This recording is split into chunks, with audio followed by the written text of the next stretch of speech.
Here's a segment from a recent Gun Talk radio episode. You can listen to all the Gun Talk radio podcasts however you tune in, or check out guntalk.com for more.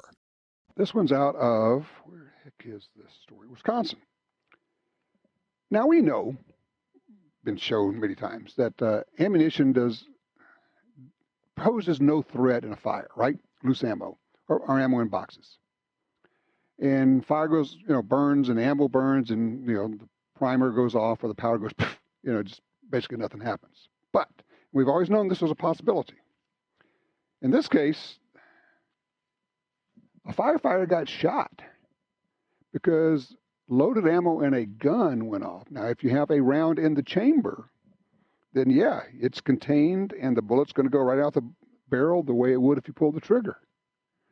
And this firefighter got shot. Justin Fredrickson, 35 years old, got shot. Now, in typical fashion, trying to read a story out of the general media about guns, you kind of go, what? It's like, it says,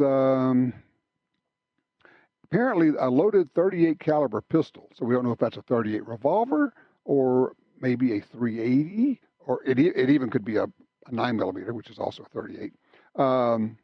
A .38 caliber pistol within the house had fired, although no one was inside the structure. This is where it gets interesting and different. The gun had become so hot due to conditions from the blaze that it began to fire rounds.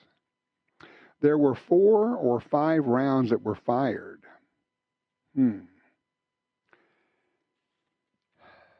Begs the question, how does that happen? Because if it's a semi-auto, I'm not saying this didn't happen, it's just freaky. How would that happen? If it's a semi-auto, and the first round goes off, and no one's holding onto the gun, this would be like even worse than limp wristing. This would be no wristing.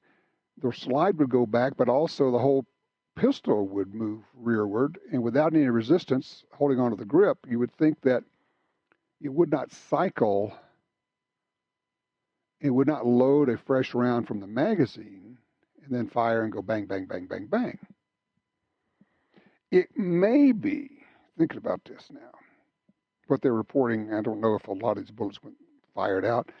If you had a revolver, trying to play it out in my head here, one round could go off and go out the barrel.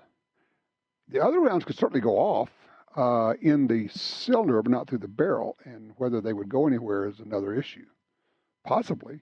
But again, freaky. Freaky to the point of being so unusual that it makes the news. So unusual that this is one that I don't know, just going back into the deep recesses of my mind here, I don't know that I've ever heard of this happening before, of somebody being shot with a round in a gun in a fire. Weird. Just weird stuff.